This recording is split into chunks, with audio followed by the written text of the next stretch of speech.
Hi, welcome back to Show Me Trucks. In this video, I'm going to show you how quick your budget can get out of control on a project like this. I'm working on a 1967 short bed, swapping it from two-wheel drive to four-wheel drive.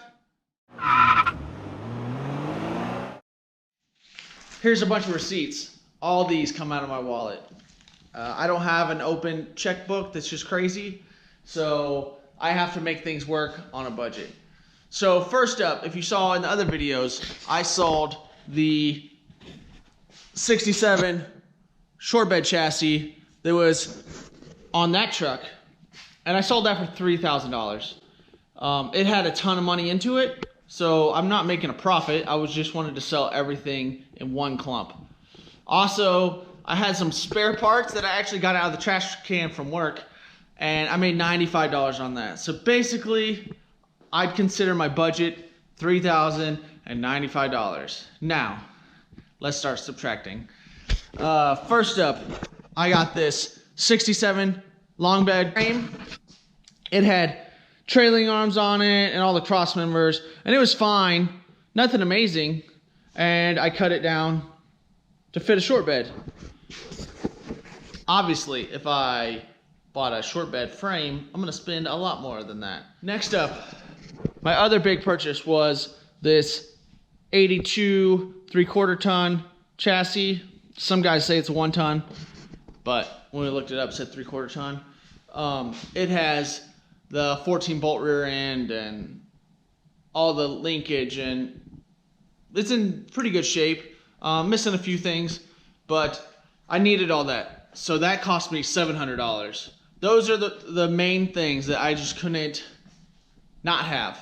And if I would have bought just the axles and then bought the leaf springs and then bought all the hangers, geez, I would be up.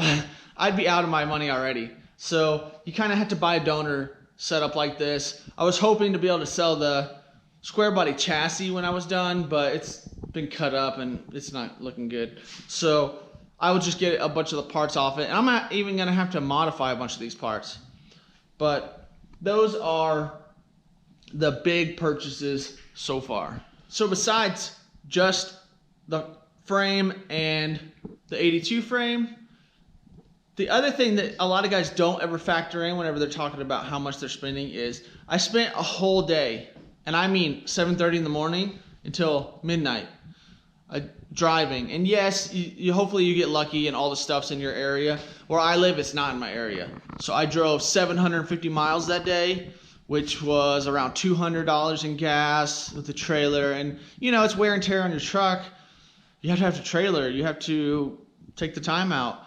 And so there's another $200 in gas. So just right there, $3,095 budget already drops to $2,020. So you can see where it goes quick. Next, the other thing that a lot of people don't talk about in these car shows and everything is obviously my labor is free because it's my truck. But in general, if you're lucky, you get a shop that only charges you like $50 an hour, usually well over $100 an hour. So unless you have the skills or the tools, it's gonna get really expensive. I do have some tools, but already in this project, I had to buy a ton of tools. That's where most of my budget is going.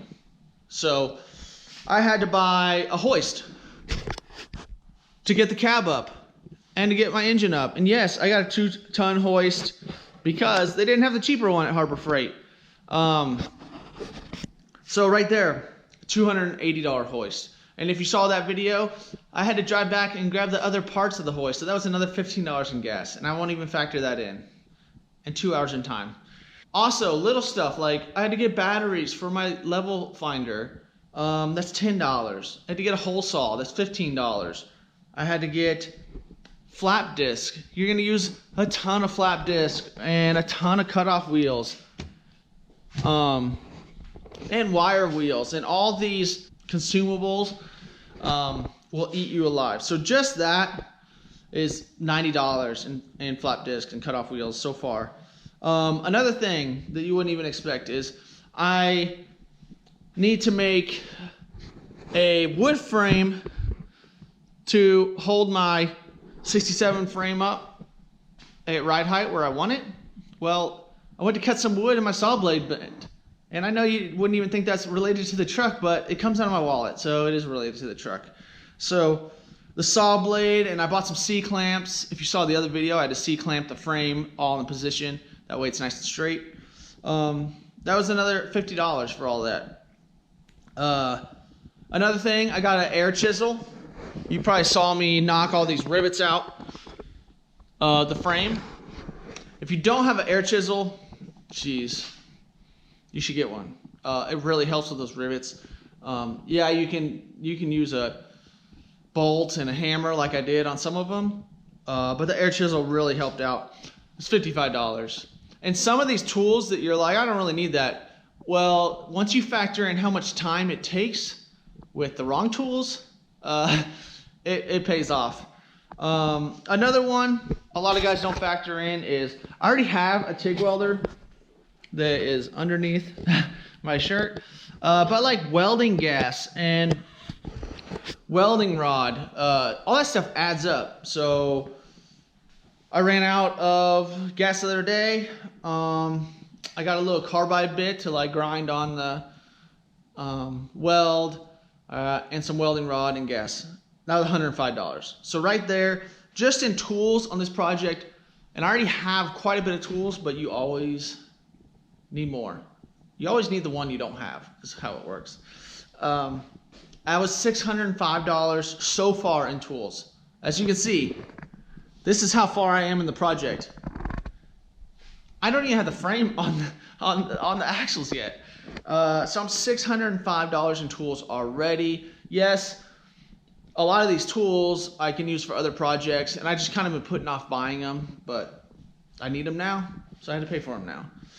So now my $2,020 that I had left over is down to $1,415, and I have a ton of stuff left. I need to buy front leaf springs for a 2-inch lift. I'm gonna have to buy bushings and tons of other things.